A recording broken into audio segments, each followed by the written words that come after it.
Caribbean सागर के बीच एक परिवार अपनी यॉट पर छुट्टियां मना रहा होता है। माँ जूलिया तैरने के लिए पानी में कूद जाती है। आराम करते समय उसे कुछ अजीब महसूस होता है, लेकिन क्योंकि आसपास कुछ दिखाई नहीं देता, वह सोचती है कि शायद उसका भ्रम होगा। कुछ सेकंड बाद वही अजीब एहसास फिर होता है। इस बार भी कुछ नजर नहीं आता, लेकिन अब वह घबरा जाती है और यॉट की तरफ तैरना शुरू करती है। तभी अचानक कोई उसकी टांग खींचने लगता है और वह मदद के लिए जोर जोर से चिल्लाने लगती है। उसकी बेटी कैसी हेडफोन लगाकर म्यूजिक सुन रही होती है, इसलिए उसे कुछ सुनाई नहीं देता। पति टॉम और बेटा बेन मछली पकड़ने में व्यस्त होते हैं। जूलिया पानी के ऊपर टिकने की कोशिश करती है, लेकिन मुंह में पानी जाने की वजह से चिल्लाना मुश्किल हो जाता है। थोड़ी देर बाद टॉम को एहसास होता है कि काफी देर से उसने जूलिया को नहीं देखा। वह यॉट पर उसे ढूंढता है और फिर अपनी पत्नी को खतरे में देख लेता है। वह बच्चों को बुलाता है, यॉट को उस तरफ ले जाता है और पानी में कूद जाता है। जल्दी से जूलिया तक पहुंचकर उसे संभालता है और यॉट की ओर तैरता है। बच्चे दोनों को ऊपर खींच लेते हैं। परिवार जूलिया को संभालता है, लेकिन जूलिया खुद को समझाती है कि शायद लहरों की वजह से ऐसा हुआ होगा। रात को सब मिलकर बेन का जन्मदिन मनाते हैं। कैसी को उसके बॉयफ्रेंड का कॉल आता है, तो वह लैपटॉप लेकर बाहर चली जाती है। वीडियो कॉल में उसका बॉयफ्रेंड दिखाता है कि शहर के ऊपर बड़े बड़े काले बादल छा गए हैं। कॉल ग्लिच होकर फ्रीज हो जाती है।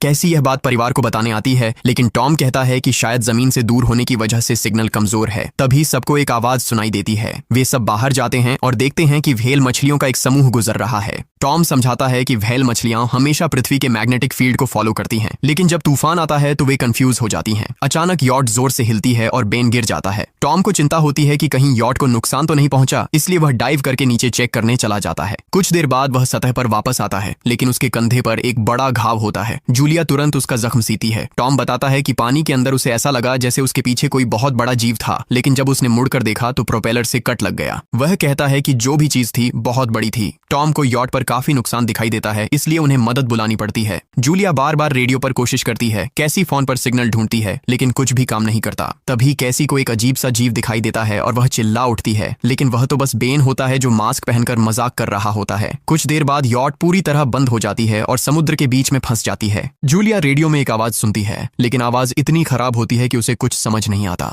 टॉम परिवार को बताता है कि उनके पास सिर्फ 4 दिन का खाना पानी बचा है और अब उन्हें किसी मछली पकड़ने वाली नाव का इंतजार करना होगा। अचानक रडार पर कुछ डिटेक्ट होता है और परिवार को एक अजीब सी आवाज सुनाई देती है। सब दौड़कर बाहर आते हैं और हैरानी से देखते हैं कि कई सारे उल्कापिंड जमीन पर गिर रहे हैं। जहां जहां उल्कापिंड गिरते हैं वहां बड़े धमाके होते हैं। एक उल्कापिंड पानी में उनके पास गिरता है तो टॉम तुरंत यॉट को चलाने की कोशिश करता है। इंजन मुश्किल से चलता है, लेकिन तभी एक और उल्कापिंड उस इलाके को हिट करता है। परिवार डर के मारे एक दूसरे को कसकर पकड़ लेता है। तभी टॉम को समझ आता है कि जो आग के गोले गिर रहे हैं वे उल्कापिंड नहीं बल्कि सैटेलाइट्स हैं। उसी वक्त बेन देखता है कि यॉट से धुआं निकल रहा है। टॉम चेक करता है और कंफर्म होता है कि इंजन खराब हो गया है। हवा तेज होने लगती है तो फैमिली यॉट के अंदर छुप जाती है, बिना यह नोटिस किए कि कंपास बहुत तेजी से घूम रहा है। यॉट जोर जोर से हिलने लगती है। बेन फिर से गिर जाता है और इस बार उसे चोट भी लग जाती है। लहरें तेजी से यॉट से टकरा रही होती हैं। टॉम स्ट्रगल करके बाहर जाता है और लाइफ जैकेट्स लेकर आता है। तभी पावर चली जाती है। टॉम तुरंत पावर बॉक्स का बटन प्रेस करता है और लाइट वापस आ जाती है। उस वक्त बेन नोटिस करता है कि जूलिया की नाक से खून बह रहा है। जूलिया को चक्कर आने लगते हैं,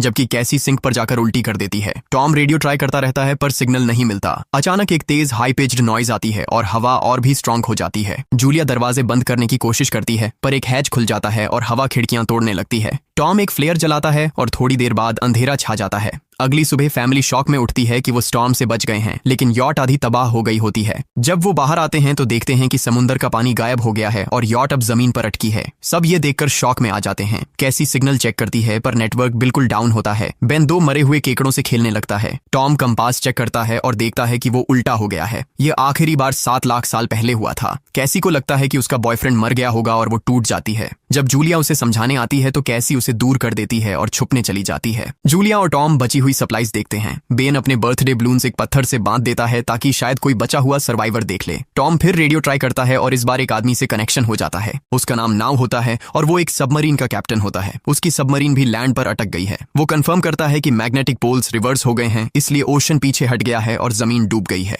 वो कहता है कि उसने अभी तक और सर्वाइवर्स नहीं देखे और कम्युनिकेशन सिस्टम्स बिल्कुल डाउन हो गए हैं। वो मजीद ये भी कहता है कि पोल्स फिर रिवर्स होंगे और शायद एक हफ्ते में समुद्र वापस आ जाएगा। वो फैमिली को वार्न करता है कि जितना हो सके ऊंची जगह चढ़ जाओ, क्योंकि जब पानी वापस आएगा तो वो बहुत खतरनाक होगा। वो बोलता है उसका पार्टनर क्रैश में मारा गया और सबमरीन में बस 3 लोगों की ही जगह है। जूलिया और टॉम उससे कहते हैं कि प्लीज हमारे बच्चों को बचा लो। वो उन्हें अपने कोऑर्डिनेट्स दे देता है। टॉम कैलकुलेट करता है कि सबमरीन तक पहुंचने में 2-3 दिन लगेंगे। वो फैमिली से कहता है आज रात अच्छे से आराम कर लो, कल सुबह हम निकलेंगे। अगली सुबह फैमिली सामान पैक कर रही होती होती है तभी टॉम को पास में कुछ हिलता हुआ दिखता है। वो एक लंगड़ा आदमी होता है जिसके हाथ में हार्पून होती है और साथ में एक कुत्ता लगातार भौंक रहा होता है। टॉम उसके पास जाता है और उसे पानी की बोतल देता है, लेकिन वो आदमी कुछ ऐसी भाषा में बोलता है जो टॉम समझ नहीं पाता। पानी पीने के बाद वो अजनबी अचानक टॉम के सिर पर बोतल मारता है और चेहरे पर जोर का लात मार देता है। जूलिया डर के मारे भागती है, लेकिन तब तक देर हो चुकी होती है। वो आदमी टॉम के पेट में हार्पून घुसा चुका होता है। टॉम कुछ पल तक तड़पता है और फिर वो उसकी गर्दन भी काट देता है। फिर वो आदमी जूलिया के पीछे भागता है और उस पर हार्पून फेंकता है, जिससे उसके कंधे में चोट लग जाती है।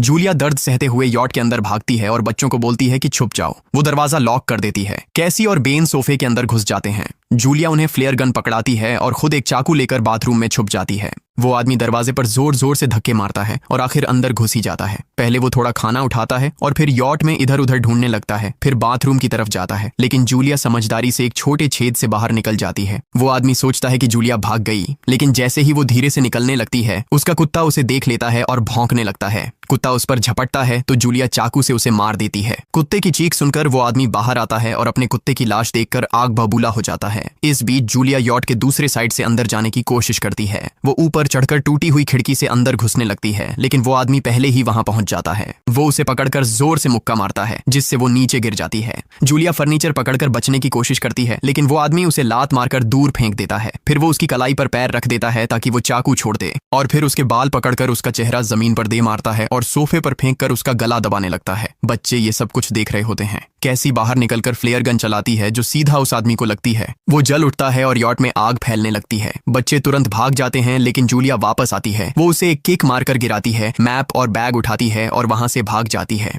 बेन और कैसी अपने पापा के पास जाकर रोने लगते हैं। जूलिया भी उनके साथ बैठ जाती है और तीनों मिलकर आंसुओं के साथ टॉम को आखिरी अलविदा कहते हैं। तभी वो डरावना आदमी फिर यॉट से बाहर निकल आता है तो फैमिली फिर से भागने लगती है। कुछ ही देर में यॉट एक बड़े धमाके के साथ उड़ जाती है। थोड़ी दूर चलने के बाद वो लोग एक छोटे से झरने के पास रुकते हैं ताकि थोड़ा आराम कर सकें। कैसी सोचती है कि शायद वो पागल आदमी उनके पास गुब्बारे देखकर आया था। ये सुनकर बेन खुद को कसूरवार मानने लगता है। जूलिया उसे समझाती है कि इसमें उसकी कोई गलती नहीं थी और सबको आगे बढ़ने को कहती है, क्योंकि वो आदमी अभी भी उनके पीछे है। रास्ते में एक छोटे तालाब के पास बेन एक मरी हुई हैमरहेड शार्क देखकर हैरान रह जाता है। तभी जूलिया नोटिस करती है कि वो आदमी फिर उनके करीब पहुंचने वाला है। सब लोग दौड़ पड़ते हैं और एक रेत के टीले से नीचे गिर जाते हैं, जहां उन्हें जहरीला कचरा दिखाई देता है। फैमिली सावधानी से उसे पार करती है और लगता है कि उन्होंने उस आदमी से पीछा छुड़ा लिया है। चलते चलते उन्हें बड़े बड़े मरे हुए सी एनिमल्स और समुद्र के नीचे जमा हुआ सारा प्लास्टिक दिखने लगता है। बेन धीरे धीरे चलने लगता है तो जूलिया समझ जाती है कि वो डिहाइड्रेशन के करीब है। वो सबको रुकने को कहती है। जब वो पानी की बोतल देखती है तो उसे झटका लगता है। बोतल में पानी लगभग खत्म हो चुका होता है। कैसी को एहसास होता है कि शायद उसने बोतल ठीक से बंद नहीं की थी। जूलिया गुस्से में चिल्लाती है कि उसकी लापरवाही की वजह से पानी खत्म हो गया। कैसी जवाब देती है, क्या फर्क पड़ता है, वैसे भी हम बचने वाले नहीं हैं। दोनों के बीच लंबी बहस होती है, फिर भी फैमिली आगे चलती रहती है। कुछ देर बाद उन्हें एक क्रैश हुआ प्लेन मिलता है। अंदर कुछ हिलता डुलता देख सब डर जाते हैं, लेकिन वो सिर्फ कुछ पक्षी होते हैं। फैमिली तय करती है कि रात यहीं प्लेन के अंदर गुजारेंगे। वो थोड़ा सा स्नैक शेयर करते हैं और जूलिया को टॉम की जैकेट में एक फैमिली फोटो मिलती है, जिसे देखकर उसका दिल टूट जाता है। कैसी पूछती है, मॉम आप और डैड की लव स्टोरी क्या थी? जूलिया मुस्कुराकर बताती है, टॉम हॉस्पिटल में मेरा पेशेंट था। फिर एक दिन उसने फूल और एक प्यारी सी कविता देकर अपना प्यार जताया था। रात के बीच में कैसी प्लेन से बाहर जाती है। तभी वो डरावना आदमी उसे पीछे से पकड़ने की कोशिश करता है, लेकिन जूलिया अचानक पीछे से उस पर टूट पड़ती है और बार बार चाकू से वार करके उसे मार देती है। कैसी अपनी माँ को गले लगाकर शांत करती है। अगली सुबह उस आदमी की लाश पर कीड़े गुंड पड़े होते हैं।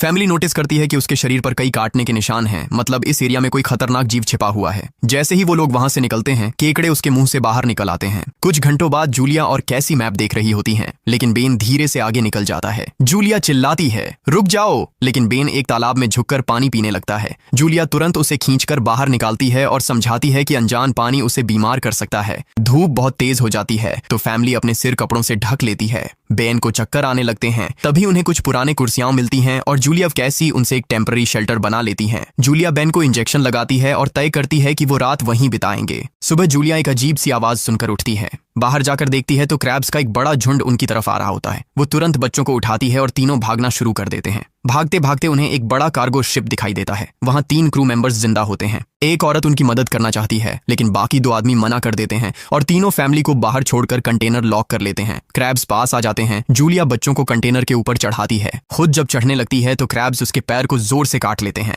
बच्चे उसे खींचकर ऊपर चढ़ाते हैं, नहीं तो वो नीचे गिर जाती। कंटेनर के एक छेद जिससे आधे क्रैब्स अंदर घुस जाते हैं। क्रू मेंबर्स फायरिंग शुरू करते हैं, लेकिन क्रैब्स उन पर हावी हो जाते हैं और दोनों को मार डालते हैं। आखिरी आदमी छत के होल तक पहुंचता है, लेकिन क्रैब्स उसे भी नीचे खींच लेते हैं और वो भी मर जाता है। जूलिया अपने जख्म पर पट्टी बांधती है और बेहोश हो जाती है। कुछ देर बाद जब वो उठती है तो खुद को रेत के तूफान के बीच अकेली पाती है। वो घबराकर बच्चों को ढूंढने लगती है। एक मरी हुई औरत का हथियार उठाती है और जोर जोर से चिल्लाती है। कैसी उसकी आवाज सुनकर लौट आती है और बताती है कि वो और बेन मदद ढूंढने गए थे, लेकिन कोई नहीं मिला। फिर दोनों बेन से मिलते हैं, जिसे एक खुला कंटेनर मिलता है जहां वो तूफान खत्म होने तक रुक सकते हैं। जूलिया टॉम का लाइटर निकालती है और अपने जख्म को जलाकर बंद करती है, जो बेहद दर्दनाक होता है। तूफान थमने के बाद उन्हें एक और कंटेनर मिलता है जिसमें बहुत सारी पानी की बोतलें होती हैं। बॉडीज चेक करते वक्त उन्हें एक रेडियो और एक गन भी मिलती है। जूलिया नाव से संपर्क करती है और बताती है कि मैप खो गया है। इस पर नाव बताता है कि उन पर आर्थ्रोपॉड्स ने हमला किया था, वो अबिस के जीव हैं जो ऑक्सीजन की वजह से पूरी तरह पागल हो चुके हैं। अब नाव फैमिली को जल्दी करने को बोलता है, क्योंकि उसके इंस्ट्रूमेंट्स ने कैलकुलेट किया है कि समुद्र उम्मीद से ज्यादा जल्दी वापस आएगा और उनके पास सिर्फ कुछ घंटे बचे हैं। वो एक फ्लेयर शूट करता है और फैमिली उस दिशा में चलना शुरू करती है। लंबी वॉक के बाद फैमिली को एक टूटा हुआ टॉयलेट मिलता है जिसमें बेन पेशाब करता है। अब वो लोग आखिरकार सबमरीन को पास ही देख लेते हैं, लेकिन वहां पहुंचने के लिए उन्हें एक बड़ा चट्टानी रास्ता पार करना होगा। जैसे ही वो रास्ते से गुजरते हैं, दीवारें हिलने लगती हैं और पत्थर गिरने लगते हैं, जिससे एक भयानक रॉक स्लाइड हो जाता है। जूलिया तुरंत अपने बच्चों को साइड में धक्का देती है और खुद भी पीछे हट जाती है ताकि कुचली न जाए। अब एक पत्थर की दीवार उनके बीच आ गई है।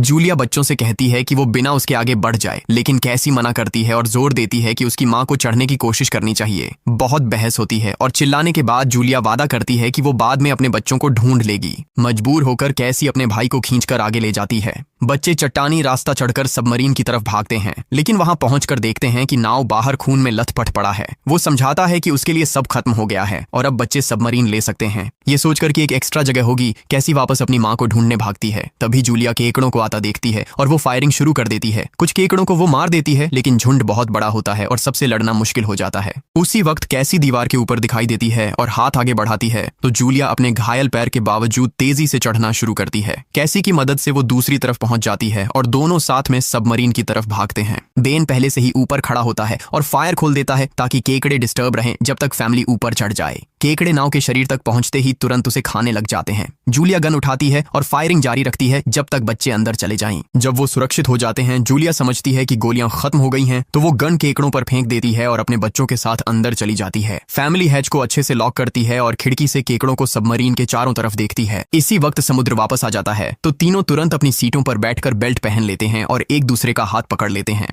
तेज लहरें सबमरीन को जोर जोर से इधर उधर फेंकना शुरू कर देती हैं, जिससे जूलिया को पूरी जर्नी के विजन दिखने लगते हैं और कैसी उल्टी कर देती है। जल्दी ही वो हाई पिच आवाज वापस आती है और फैमिली बेहोश हो जाती है। कुछ देर बाद जूलिया और बच्चे होश में आते हैं और खुद को जिंदा देखकर खुश होते हैं। वो हैच अनलॉक करके बाहर निकलते हैं और देखते हैं कि लहरों ने सबमरीन को एक तबाह शहर में गिरा दिया है। यानी अब जिंदा रहने और नया जीवन शुरू करने की उम्मीद है। और यहीं पर फिल्म खत्म होती है। चैनल को सब्सक्राइब करना न भूलें और बेल आइकन जरूर दबाएं ताकि आपको ऐसे ही मजेदार वीडियो मिलते रहें। देखने के लिए धन्यवाद।